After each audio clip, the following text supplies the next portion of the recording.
Kembali Anda ikuti Smart Happiness bersama Arfan Pradiansa. Smart Listeners, Anda masih bersama kami dalam program Smart Happiness. Topik yang menarik untuk dibahas begitu ya, untuk menjadi refleksi lagi. Sebenarnya kita nih memperlakukan orang tuh transaksional kah, atau sebenarnya benar-benar dalam asas relationship gitu ya, people over need. Aku baik kalau butuh, itu yang masih menjadi topik di pagi hari ini. Dan Tasya masih menunggu atensi dari Anda di 0812 11 12 959 atau di live chat YouTube channel Radio Smart FM. Dan masih bersama dengan motivator National Leadership and Happiness Pak Arfan Pradiansyah yang masih akan mendetail membahas hal ini, karena layernya banyak nih Pak Arfan. Soalnya kan kita ngomongin gak hanya diri kita begitu ya, tapi juga tentang bagaimana hubungan kita kepada orang lain begitu. Nah Pak Arfan, tadi Pak Arfan menyatakan bahwa aku baik kalau butuh. Nah, baik ini tuh seperti apa sih definisinya Pak Arfan? Apakah harus yang selalu bisa diterima orang lain? Tapi kan kadang-kadang kita nggak tahu nih apa yang bisa diterima dia, levelnya semana begitu kan ya. Gimana Pak Arfan pandangannya? Ya, baik di sini ya baik dalam pengertian yang universal. Kalau saya membantu Tasya, itu saya baik kan? Oke. Siapapun akan mengatakan seperti itu gitu. Kalau saya mendengarkan Tasya berbicara, saya mendengarkan dengan penuh perhatian, kan baik dong. Kalau saya menyapa Tasya, menanyakan apa kabar, itu baik kan? Nah itu. Jadi kita bicara baik dalam pengertian yang universal gitu. Segala sesuatu yang baik itu dasarnya mestinya adalah ketulusan, bukan kepentingan gitu. Tapi kalau aku baik kalau butuh, itu dasar kebaikan kita sesungguhnya adalah kepentingan. Sehingga kalau kita tidak punya kepentingan lagi kepada orang itu, atau sedang tidak punya kepentingan kepada orang itu, maka kita tidak akan jadi orang baik. Karena aku baiknya hanya kalau aku butuh gitu. Itu Tasya. Jadi hati-hati gitu dengan ini. Dan saya sebetulnya sedang mengajak diri kita sendiri untuk berefleksi gitu ya. Maksud saya berefleksi itu begini. Mari kita tanyakan pada diri kita sendiri begini. Siapa orang yang selama ini kamu hubungi hanya pada saat kamu butuh? Ada nggak? Siapa orang yang selama ini hanya kamu hubungi ketika kamu butuh?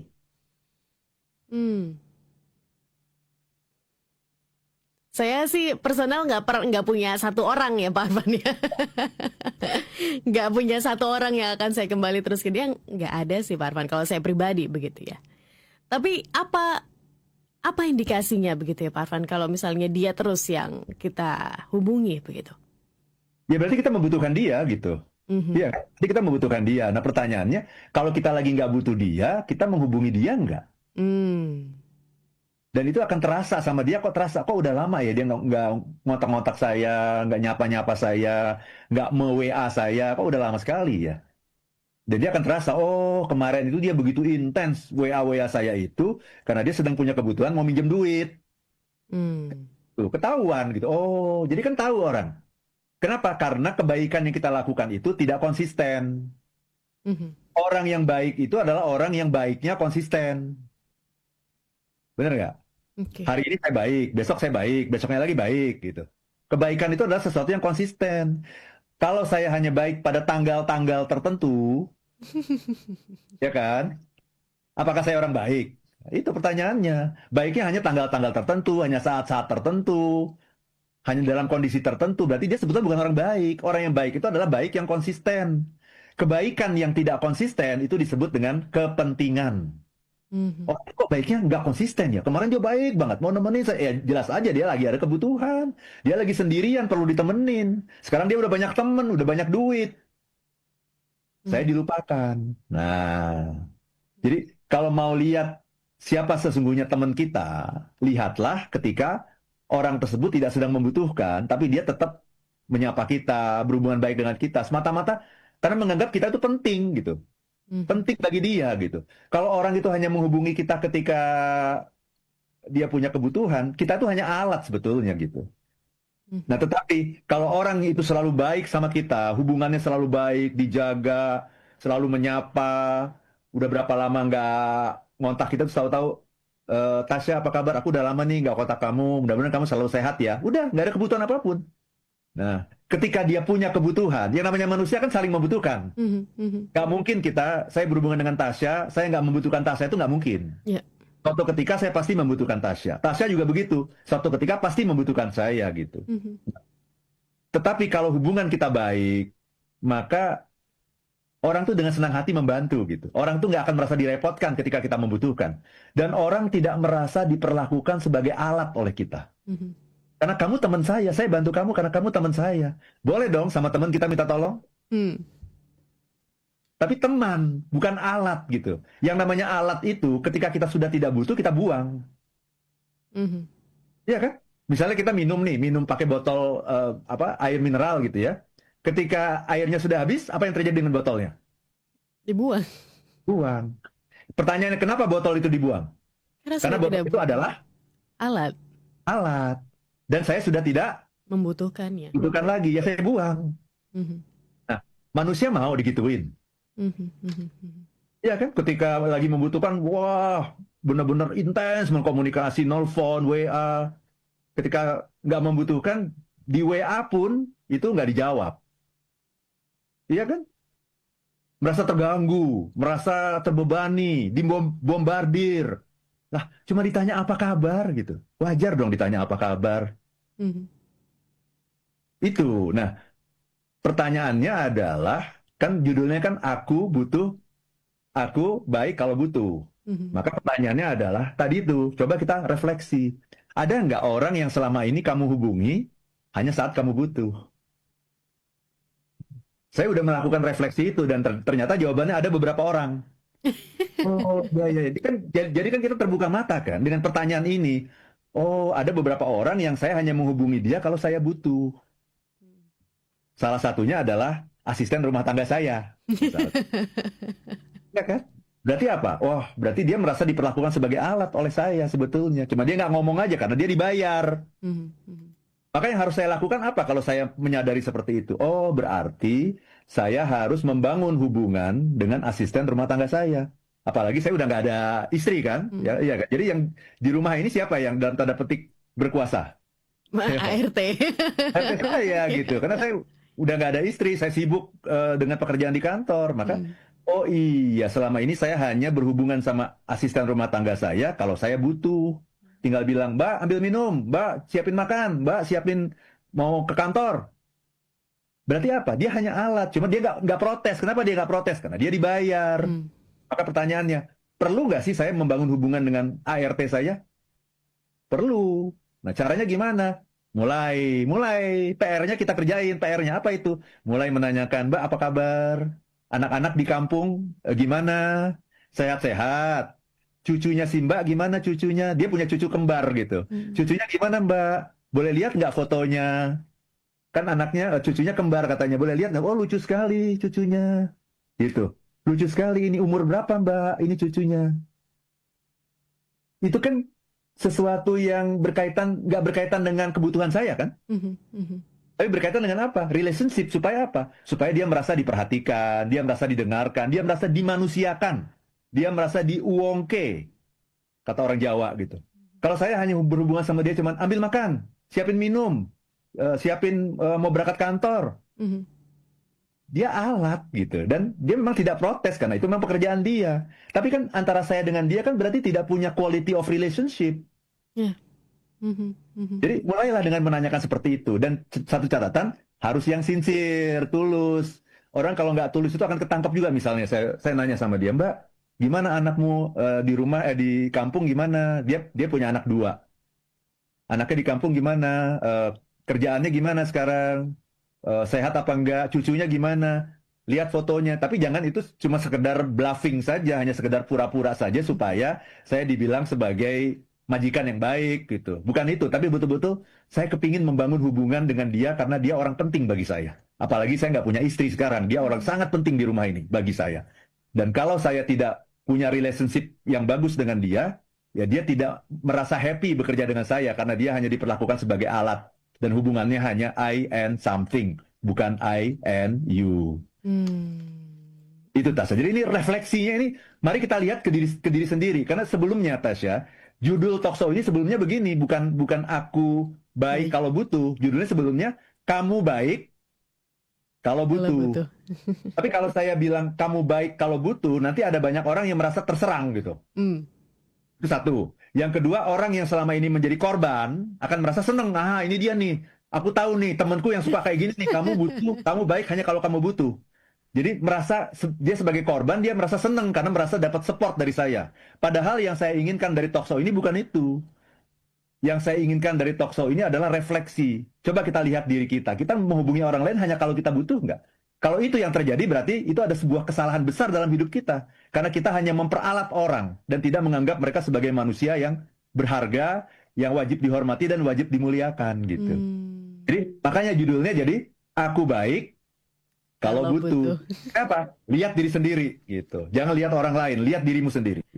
Oke, Itu tadi.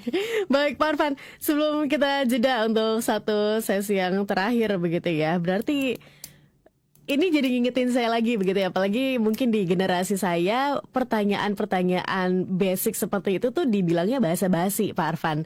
Jadi alah basi, nggak usah lah nanya-nanya kayak gitu begitu kan ya. Ini mungkin ya kehidupan personal ya udahlah pertemanannya gini-gini aja lah, nggak usah kayak gitu banget lah begitu kan, apalagi untuk generasi saya sendiri hal-hal seperti itu tuh kadang dilupakan begitu Pak Arfan. Jadi pertemanan ya udah sewajarnya aja, nggak ada yang menanyakan kabar lah atau bersikap ya seperti itulah, seperti yang tadi dijelaskan oleh Pak Arfan.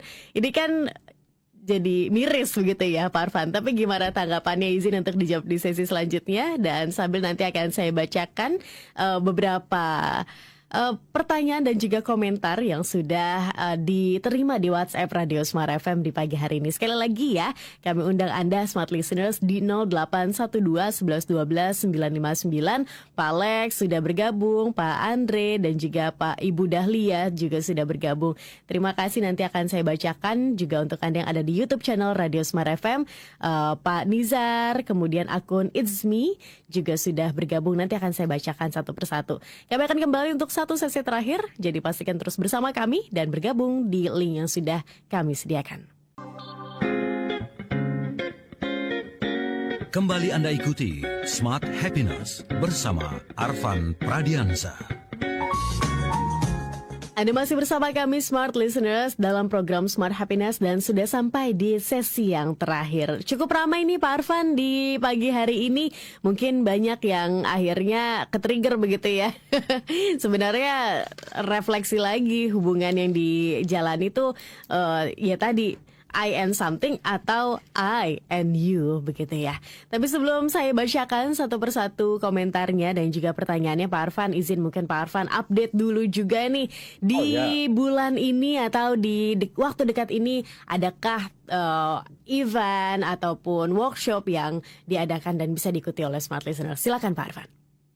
Terima kasih banyak Tasya. Satu bulan lagi tanggal 10 sampai 11 September 2025, saya akan ada workshop yang sangat menarik teman-teman. Judulnya adalah The 8 Character of a Great Leader, 8 karakter pemimpin yang hebat ya. Dan ini betul-betul akan mengubah hidup Anda ya kalau Anda ikut workshop ini, karena nanti ada banyak sekali karakter-karakter yang luar biasa yang perlu kita tumbuhkan sebagai seorang leader.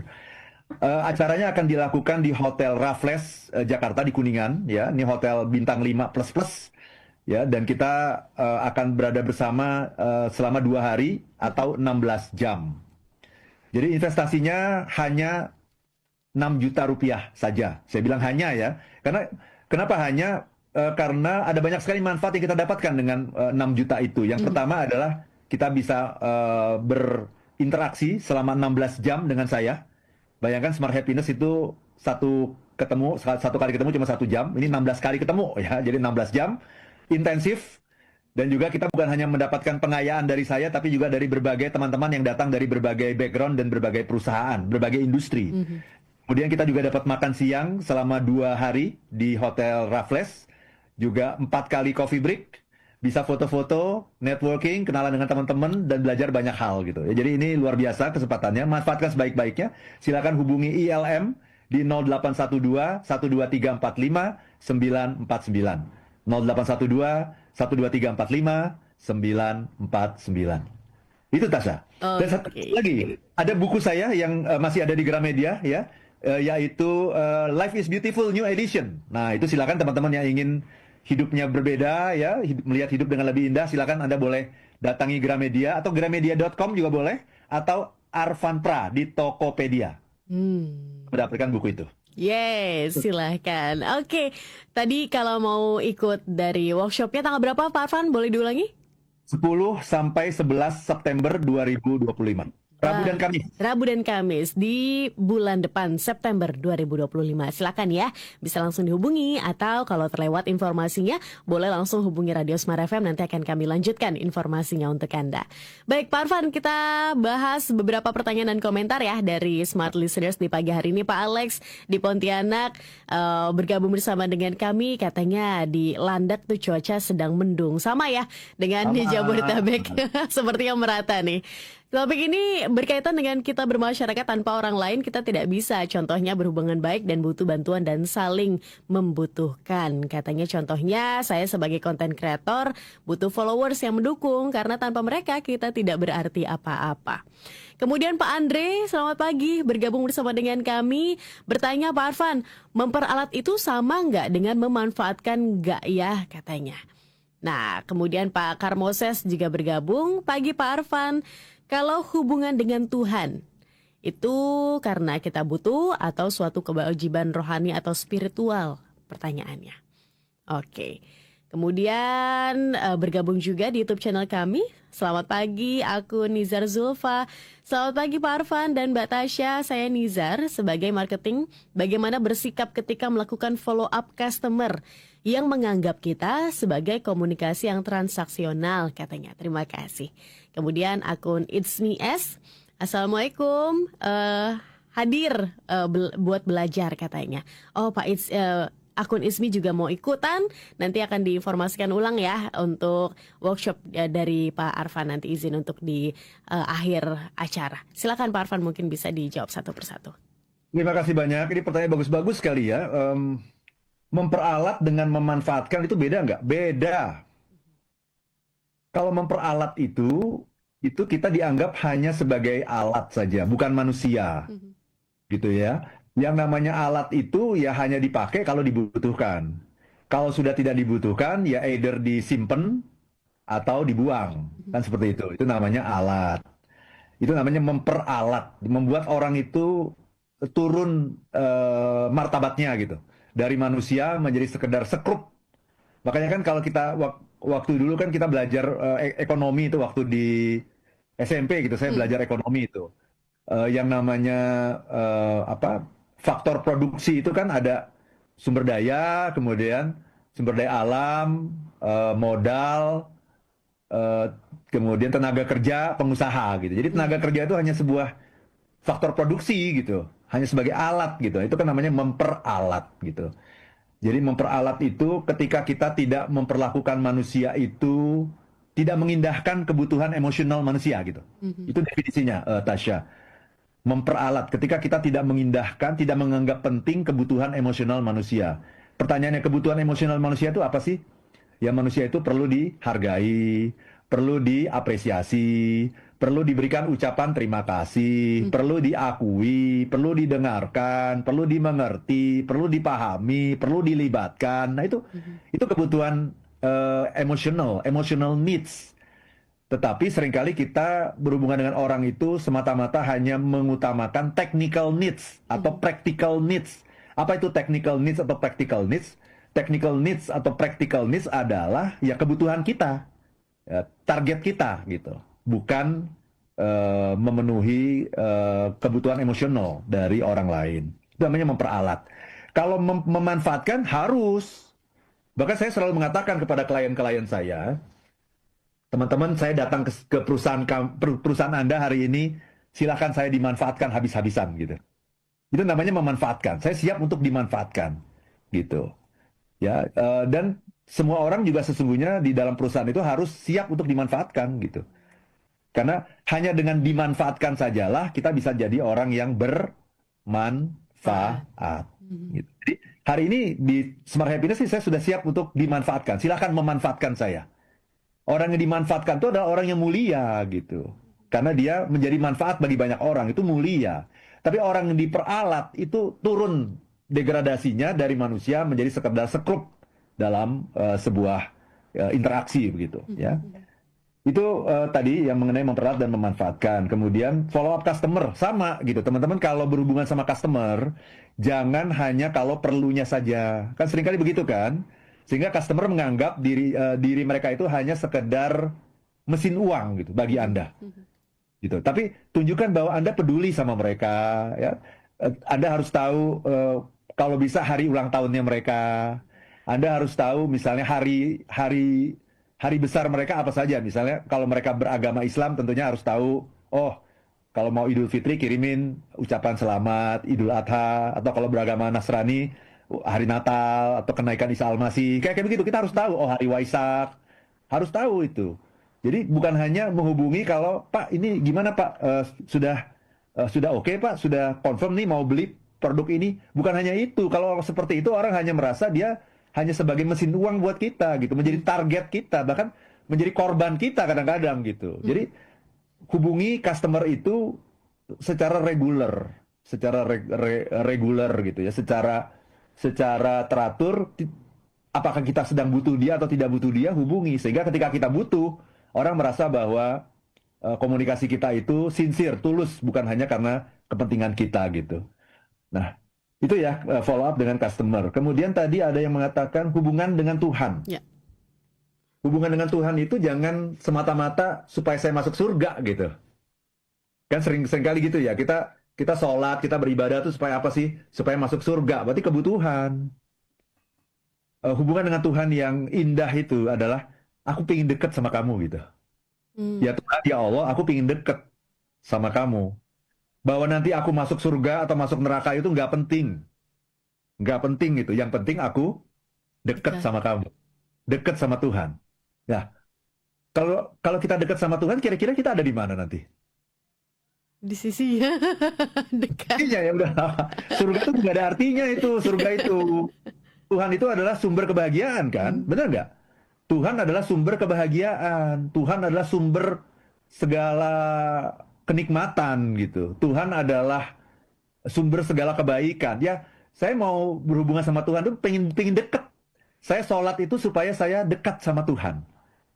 Bahwa nanti saya dapat masuk surga, masuk neraka, itu aku serahkan sama kamu aja Tuhan. Aku serahkan kepada Engkau Tuhan. Apakah aku nanti mau dimasukkan surga atau neraka, aku serahkan kepada Engkau. Tapi yang paling penting, aku ingin memastikan bahwa aku dekat sama Engkau. Coba. Dekat sama Tuhan, ya udah Tuhan ada di mana, kita ada di situ kan. Nah, kita ada di segala sumber kebahagiaan. Oh, luar biasa. Itu ya. Jadi jangan hanya karena butuh itu selalu transaksional gitu. Sampai ngitung-ngitung kan. Oh, kalau sholat berjamaah nih 27 kali gitu ya. Kalau Lailatul Qadar itu 1000 bulan, ya dihitung tuh. 1000 bulan 83 tahun. Waduh. Itu hak prerogatif Tuhan. Mau ngasih kita apa, kita ridho aja deh, rela aja deh. Yang penting aku dekat sama kamu. Aku cuma pingin dekat sama Engkau Tuhan. Titik, dah. Terserah deh, yang lain surga, neraka, aku serahkan kepadamu. Nah Tuhan kan maha adil, maha bijaksana, maha baik. Ya udah, selesai. Baik. Jadi jangan melihat Tuhan itu sebagai I am something juga. Jangan-jangan kita melihat Tuhan itu I am something lagi. Sebagai alat untuk memenuhi semua kebutuhan kita. Kan bisa kan? Pokoknya aku berdoa apapun, kamu adalah mesin untuk memenuhi kebutuhanku. Aku berdoa aja. Gitu. Jangan gitu. Tuhan adalah sosok yang perlu kita bangun hubungan gitu. Jadi I and you juga sama Tuhan. I and you relationship. Baik. Itu tadi. Oke, terima kasih Pak Arfan untuk insight-nya. Ini benar-benar menampar saya secara pribadi begitu ya. Semoga juga memberikan insight juga untuk Anda smart listeners dimanapun berada. Dan kita ketemu lagi ya di minggu depan. Terima kasih untuk Anda yang sudah bergabung. Pastikan juga ikuti di minggu depan dengan topik dan pembahasan yang berbeda juga dari Smart Happiness. Pak Arfan, kita harus tutup ya. Dan akhir kata, saya Tasya Rustama. Dan saya Arfan Pradiansyah. If you wanna be happy, be happy now. Demikian Smart Happiness bersama Arfan Pradiansa, penulis buku bestseller Life is Beautiful dan The 7 Laws of Happiness.